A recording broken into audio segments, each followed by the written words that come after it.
Bonjour.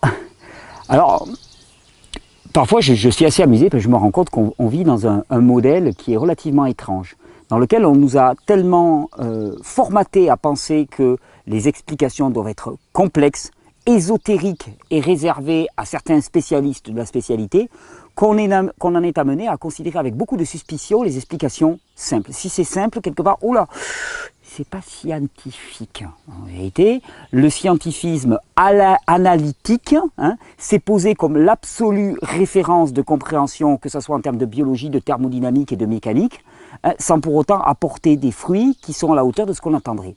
Alors, dans un domaine en particulier, on retrouve beaucoup de questions et de mécompréhensions, de complexité. C'est le domaine des proliférations bactériennes, microbiennes, fongiques, virales même, à l'intérieur d'un individu. Et chaque fois, je reçois des tas de questions me disant Thierry, quel traitement, antibiotique ou pas? Tel professeur a dit que ceci, probiotique ou pas?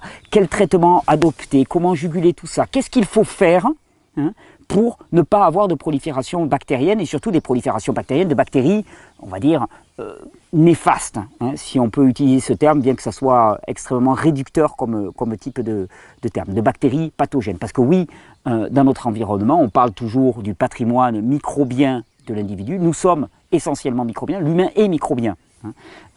Mais il est effectif que dans notre environnement, il y a des sources microbiennes qui sont extrêmement virulentes et qui peuvent mettre en péril l'équilibre de l'être humain. Alors quand une s'installe, commence à proliférer dans le corps, que faire? Comment agir? Alors l'exemple que je vais vous prendre, qui va certainement vous expliquer la chose très simplement, ça vous est peut-être déjà arrivé comme situation, imaginons un groupe humain. Imaginons un groupe humain de 5 ou 6 personnes. Et parmi ces 5 ou 6 personnes s'installe une personne qui a un profil de psychopathe, manipulateur, psychopathe, pervers. Il y a toutes les chances que dans ce groupe de 5 ou 6 personnes, cette personne-là arrive à déstabiliser, désorganiser tout le groupe et prendre l'ascendant sur tous les autres protagonistes.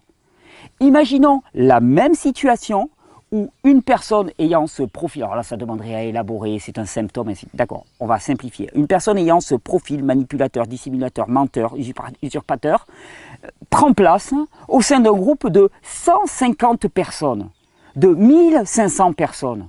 Eh bien, il y a toutes les chances que son action passe relativement inaperçue. Pourquoi? Parce que le groupe va le réguler de lui-même.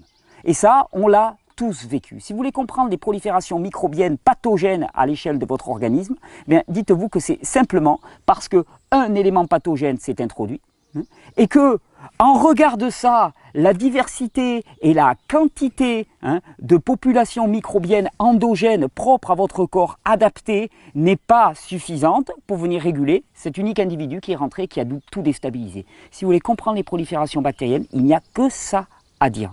Faiblesse, pauvreté en termes de qualité et en termes de quantité. Si vous avez une flore bactérienne qui est riche et qui est diversifiée, à ce moment-là, il n'y a aucune raison qu'un élément perturbateur puisse s'installer et perdurer. C'est d'ailleurs le rôle de tout cet ensemble de microbes qu'on appelle le système immunitaire, puisque l'immunité est à 80 ou 90% microbienne.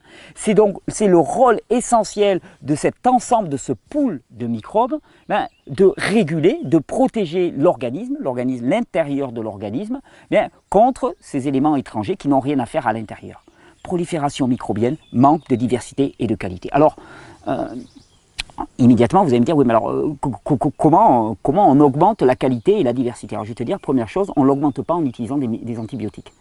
Non, ça tombe sous le sang. Antibiotique, tu comprends ce que ça veut dire, biotique, biote. Ça veut dire anti-microbe. Je t'explique que s'il y a des proliférations microbiennes, champignons, bactéries, virus à l'échelle de ton corps, c'est parce que déjà il y a une déplétion forte, il manque de qualité et de diversité. Si tu rajoutes des antibiotiques là-dessus, qu'est-ce que tu vas faire? Tu vas aggraver la situation.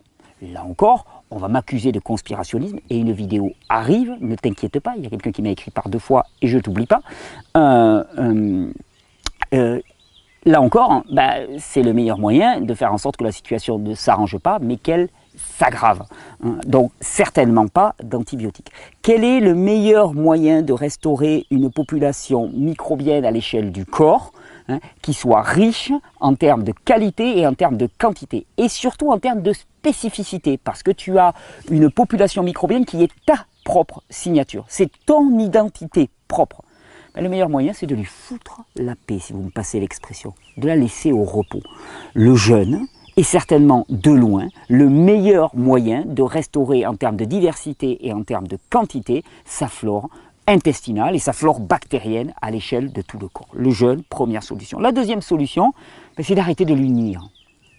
Quand au quotidien tu consommes des produits qui sont chargés d'antifongiques et d'antibactériens, on parle des fruits, des légumes, des viandes, des pâtes, de tout ce que tu consommes, hein. Quand au quotidien tu consommes une alimentation qui est chargée de produits polluants utilisés par l'agriculture soi-disant pour produire de la nourriture humaine, ce qui est une totale aberration, eh bien à ce moment-là, au quotidien, tu consommes des produits qui vont venir nuire en premier lieu à la diversité, à la qualité, à la quantité de micro-organismes à l'échelle de ton organisme. Donc la deuxième des choses à faire, restaurer, ben, c'est se détourner de tous ces produits qui affaiblissent, qui amoindrissent, qui diminuent la quantité à chaque jour, à chaque jour, à chaque jour. Troisième solution, adopter des habitudes de vie en termes de rythme de vie qui favorisent une population bactérienne riche, parce qu'on sait qu'à côté des pesticides, des fongicides, l'un des facteurs de diminution des populations bactériennes et microbiennes à l'échelle du corps, c'est le stress. Le stress et l'épuisement. L'épuisement étant la conséquence du stress, le stress étant aussi un facteur de l'épuisement. Stress et épuisement sont les gros facteurs qui amoindrissent nos populations bactériennes. Tu te détournes des pesticides antifongiques, quelque part tu optes pour une alimentation biologique à minima, et le mieux, je vais te dire, c'est produit dans ton jardin, parce que même en agriculture biologique, eh bien, il y a beaucoup de produits qui sont autorisés, qui sont complètement inadéquats. Le soufre est autorisé, c'est une saleté pour l'organisme, c'est un antifongique majeur, un antibactérien majeur, donc rien à faire là-dedans. Alors bon, si tu n'as pas encore de jardin, ben déjà biologique, c'est un moindre mal. Le jeûne pour restaurer, éviter toute forme de stress au-delà de ce que son corps peut endurer. Enrichir ton alimentation avec des fruits, des légumes en quantité qui vont être riches de micro-organismes, c'est-à-dire qui ont poussé dans un sol qui est lui-même riche de micro-organismes. On en revient à la qualité du sol. Et à ce moment-là, ta flore bactérienne va se refaire naturellement. Et une fois qu'elle sera suffisamment refaite, à ce moment-là, elle expulsera les intrus, les indésirables, d'une façon quasi immédiate.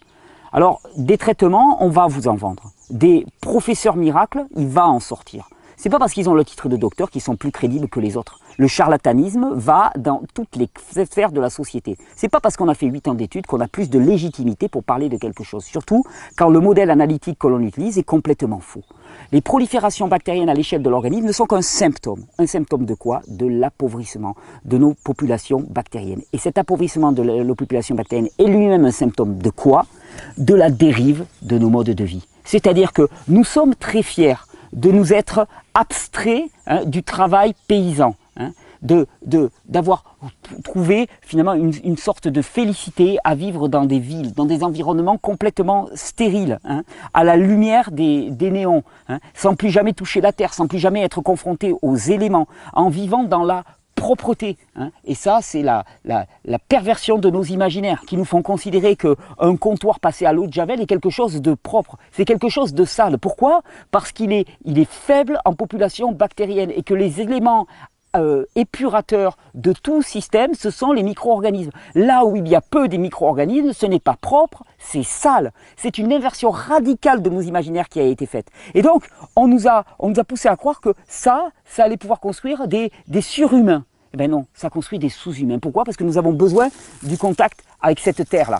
On a besoin de se frotter comme ça. Et quand je me frotte avec mes mains, quand j'ai toute cette humus-là, cette belle terre de forêt-là qui vient sur mes mains, eh bien, il y a autant de bactéries qui peuvent passer. Et puis pendant que je fais ça, il y a des spores qui sont dans l'air, que je suis en train de respirer.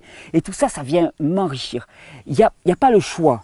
Je crois que l'humain maintenant est confronté à un vrai dilemme. Soit il retourne avec humilité à ce pourquoi il est fait, c'est-à-dire une vie normale dans un cadre naturel dans lequel il est en interaction avec les éléments naturels, soit l'humain va péricliter définitivement. Les proliférations bactériennes, elles sont légion actuellement. C'est même en train de devenir le problème numéro 1 de l'humanité. Ne vous laissez pas balader par des explications qui vont vous faire surajouter du problème à du problème. Il s'agit de retourner avec humilité à l'humus. Humilité, revenir au terrain, revenir à la richesse, revenir à la diversité, sortir des situations dans lesquelles on est exposé à un stress trop important, fuir tous les produits de traitement phytosanitaire qui n'ont rien de sanitaire, et laisser le corps se reposer et se restaurer. Et à ce moment-là, vous allez voir que vos populations bactériennes n'auront plus aucun problème. J'espère que cette vidéo vous aura été utile. Elles sont fondamentales, ces vidéos. Elles sont courtes, mais fondamentales. Pourquoi? Parce qu'on touche vraiment le nœud du problème. La perversion de notre système qui nous pousse à inverser radicalement nos valeurs. Là, ce que je vous propose, c'est un retournement radical. Je sais qu'au début, ça peut paraître un petit peu surprenant, ça peut bouleverser un petit peu, ça peut choquer un petit peu. Je vous encourage à regarder ces vidéos, à les écouter, à vous laisser imprégner et à ressentir la justesse de ces paroles. Non pas à les analyser outre mesure, à chercher des études scientifiques, de sciences analytiques complètement perverties pour justifier ce qui est dit, mais plutôt de ressentir la vérité et d'expérimenter. Parce que ton expérimentation, votre expérimentation, votre expérience sera la première et unique validation à la véracité de ces propos. Je vous souhaite une bonne régénération. N'oubliez pas, le problème, c'est la solution, en le sens qu'il nous indique la solution. Le problème, c'est pas les populations bactériennes extérieures. Le problème, c'est que tu es devenu de plus en plus faible. Tu es devenu de plus en plus faible parce que tu as quitté les conditions normales de vie de l'être humain. Et la seule solution, c'est d'y revenir. On se donne rendez-vous dans la forêt. Bonne régénération. Ah oui, et pour ceux que ça intéresse, un petit livre assez amusant que je vous conseille, qui parle un petit peu de cette lutte entre les modernistes analytiques et les sauvages bonobos de la forêt. Pourquoi j'ai mangé mon père de Roy Lewis, qui est très connu comme livre, mais que je trouve vraiment excellent pour parler de cette lutte-là. Je crois vraiment qu'il est temps de considérer que nos modes de vie ne sont pas adéquats, que nos modes de vie nous poussent vers la mort. Ces changements peuvent paraître radicaux, ils peuvent faire peur, ils peuvent même nous donner un sentiment d'impuissance en se disant mais comment je vais faire? C'est une direction. Il n'est pas pour donner peut-être pour tout le monde de passer de l'un à l'autre en 6 mois, de plaquer son travail, son cadre de vie stérile en 6 mois. C'est certain que ce n'est pas obligatoirement facile. Par contre, une direction pour soi, pour ses enfants, pour ses proches, pour sa famille, pour sa communauté, savoir dans quelle direction on veut y aller et mettre la voile dans cette direction. Bonne régénération.